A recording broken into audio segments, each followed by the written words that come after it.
For over a decade, one of the greatest mysteries of the digital age has remained unsolved. Satoshi Nakamoto, the anonymous creator of Bitcoin, vanished in 2011, leaving behind a multi-trillion-dollar revolution, but no trace of their identity. But Bitcoin didn't emerge from nowhere. It was the brainchild of the cypherpunk movement, a group of programmers who saw technology as a way to dismantle traditional financial power structures. Satoshi's writings echoed these ideals, blending technical brilliance with a deep commitment to decentralization.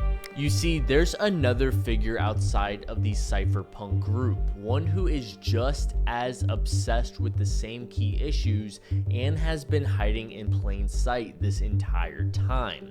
This tech visionary not only shares Satoshi's ethos, but had the means, motive, and technical expertise to pull it off as well. Since 2011, theories have pointed to cypherpunks like Hal Finney and Nick Szabo as potential candidates. Recently, HBO's Bitcoin: The Satoshi Mystery also explored these figures, and at the end came to a highly debated conclusion on Satoshi's real identity. But even after all that work, what if they still missed the real answer? Billionaire Jack Dorsey, who co-founded Twitter, has devoted years to championing Bitcoin, open source projects, and financial self-sovereignty. Unlike other candidates, his connection to Bitcoin isn't just speculation, it's woven into everything he's built. Recently, a growing wave of speculation has reignited this theory, with compelling evidence from a user named Sean Murray that challenges everything we thought we knew about Bitcoin's origin. So in this video, we're diving into the case for Jack Dorsey as the real Satoshi Nakamoto. Jack Dorsey's rise in Silicon Valley is a story of innovation, disruption, and an almost obsessive focus on simplicity in technology. Born in St. Louis, Missouri, he developed an early fascination with real-time communication systems, which led him to experiment with dispatch software in his teenage years. This passion for seamless digital interaction would later shape the foundation of Twitter. In the early 2000s, Dorsey moved to Silicon Valley, working as a programmer before co-founding Twitter in 2006. His vision was clear: create a platform that distilled communication to its purest form, short, real-time updates that anyone could share instantly. That said, Twitter was a reflection of his broader philosophy: breaking down barriers, decentralizing information flow, and giving individuals a voice outside of traditional media. But while Twitter became a global phenomenon, Dorsey's interests weren't just limited to social media alone. In 2009, ironically the same year Bitcoin was launched, he founded Square, a company designed for democratizing financial services. His goal with this company was to empower small businesses and individuals, making payments accessible to those without traditional banking access. Sound familiar? Regardless, this push for financial inclusivity and decentralization wasn't just a business strategy, it was a deeply held belief that would later define much of his career. The truth is, Dorsey has never been just another Silicon Valley executive. Instead, his focus has always been on disrupting centralized systems, whether in media, finance, or technology itself. And as his career evolved, one technology in particular kept pulling him in deeper: Bitcoin. But just how deep does that connection go? Well, that's where things really start to get interesting. Jack Dorsey's fascination with Bitcoin was never just the fleeting curiosity of a tech executive chasing the next big innovation. It was way more deep and deliberate, an obsession that felt personal, as though he has always understood exactly what Bitcoin was meant to be. While other Silicon Valley leaders may have dismissed it as a passing fad or just an experiment in digital money, Dorsey championed it with almost instinctive conviction, as if he wasn't just an advocate but someone who has been there from the very beginning. But that's because maybe in some ways he had been.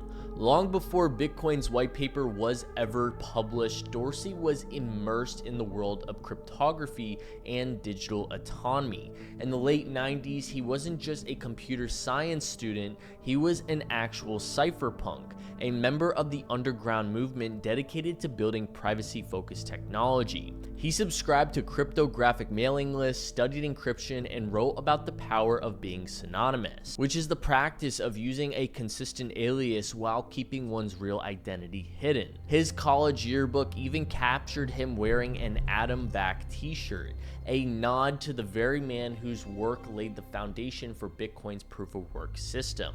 But Dorsey's obsession with digital independence went beyond theory. In 2001, he actually wrote a manifesto about making a mark on the world without leaving a trace. In 2003, he posted about rejecting the US dollar and creating a barter system. He signed online messages as Jack, his chosen pseudonym, and spoke about the importance of anonymous identity in online spaces. In August 2008, Dorsey posted a cryptic sailing quote, "Around the Horn and home again, for that's the sailor's way." The very next day, Bitcoin.org was registered. At the time, his Twitter bio described him as a sailor, a detail that might have seemed insignificant until Bitcoin's original source code was examined years later, and embedded within it was an old maritime proverb that said, "Never go to sea with 2 chronometers, take 1 or 3. Just a few months later, in October 2008, something significant happened in Dorsey's career. He was pushed out as CEO of Twitter. For the first time in years, he had something he never had before: time. Time to focus, time to build. And it just so happened that in the months that followed, Bitcoin's white paper was published. Its network went live and the foundations of the most disrupted financial system in modern history were set into motion. Then, in early 2009, as Bitcoin's first blocks were being mined, Dorsey launched Square, a company with a striking similar ethos, empowering individuals financially and eliminating middlemen from payments. And speaking of timing, the connections between Dorsey, Bitcoin, and Satoshi don't just end with hidden messages or similarities. Every file in Bitcoin's original source code was timestamped at exactly 4 a.m. The significance? Well, in his personal blog, Dorsey often described himself as a 4 a.m. hacker, a habit that seemed to mirror the meticulous precision with which Bitcoin's earliest code was documented. And then there were the dates, uncanny coincidences that only deepened the mystery. For starters, the first Bitcoin transaction to ever take place happened on January 11th, 2009, which is the exact same date as Dorsey's mother's birthday. The last block Satoshi ever mined was on May 3rd, 2010, which just so happens to be his father's birthday as well. And Satoshi's forum sign-up date, November 19th, which is Dorsey's own birthday. I'm not kidding, guys, you can look this up on your own time, but perhaps the most telling clue isn't the code or the timestamps. It's in the timing of Satoshi's disappearance. For 2 years, Nakamoto was actively refining Bitcoin's code, engaging with developers and guiding its early adopters. Then in December 2010, without warning, he vanished. No farewell, no explanation, just silence. And yet, at the exact moment Satoshi vanished, something else was happening in the real world, something that might explain why. In December of 2010, Twitter was secretly hit with a court order demanding all available information on WikiLeaks. Just one day before that request became public, Satoshi made his final known post. If Dorsey was Satoshi, the timing couldn't have been more critical. The US government was cracking down on WikiLeaks, and Bitcoin has just been thrust into the spotlight as a tool for financial resistance. Satoshi himself had warned against WikiLeaks adopting Bitcoin, fearing it would bring unwanted government scrutiny. At the same time, Twitter, a company Dorsey was still deeply involved with, found itself entangled in that very same legal battle. If Dorsey had any reason to believe that Bitcoin was now under the same level of scrutiny, stepping away wouldn't have been just a choice, it would have been a necessity. Then a few months later, in March of 2011, Dorsey officially returned to Twitter as executive chairman, while continuing to lead Square. He later admitted how difficult it was balancing both companies. Then in April 2011, Satoshi sent his final email and never resurfaced. If this was just a coincidence, it was an extraordinary one.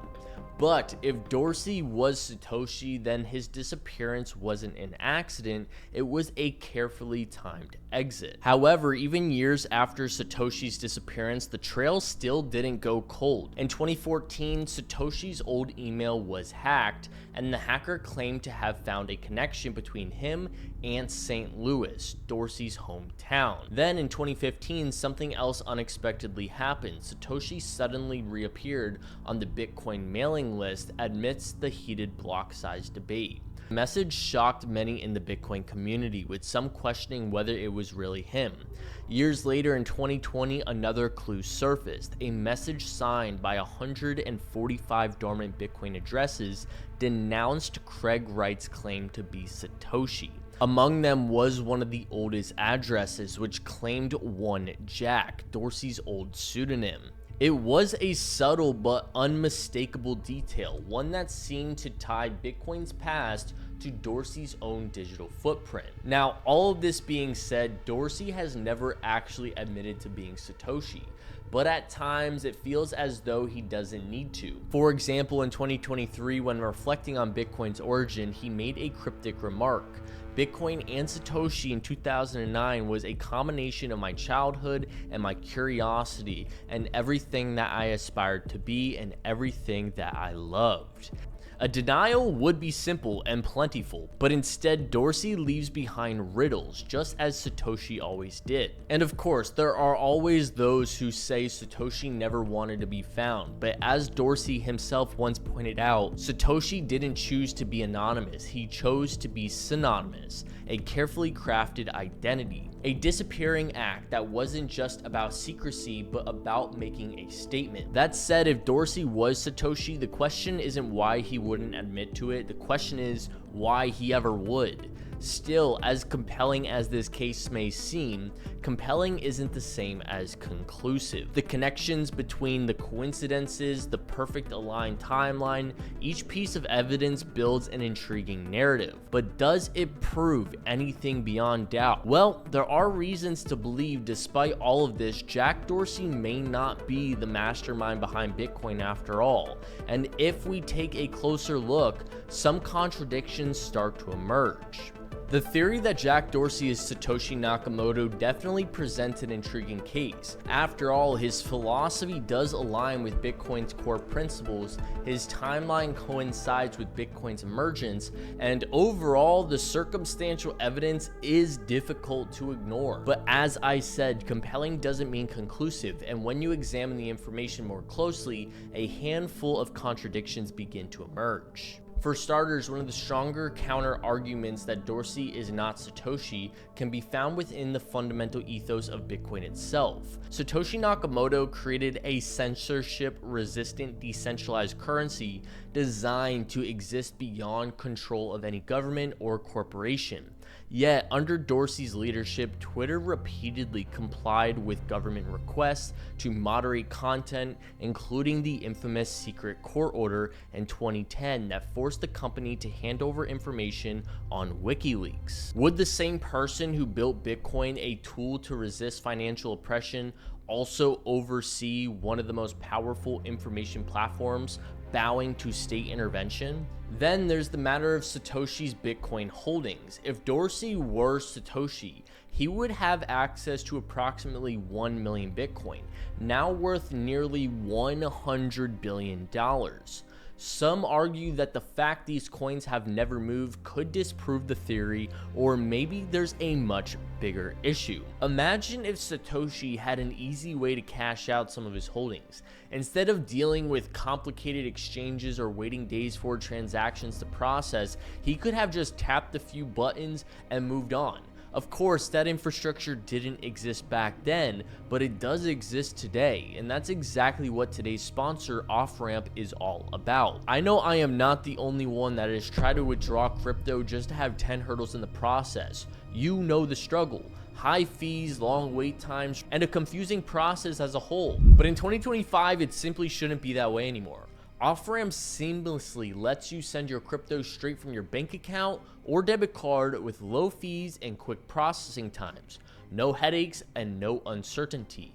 But of course, OffRamp isn't just about withdrawing your crypto. With their services being offered in over 110 countries, they offer virtual and physical Visa cards, trading of stocks and ETFs, along with savings accounts with 5% APY on treasury yields. As you can see, the name might be a little misleading because although you can off-ramp your assets, you really don't have to, with everything being in one hub and being completely free to get started. Satoshi might appreciate just how easy the crypto experience has become. And let's be real, guys, let's hope he doesn't ever try to sell, because that would be disastrous for the market.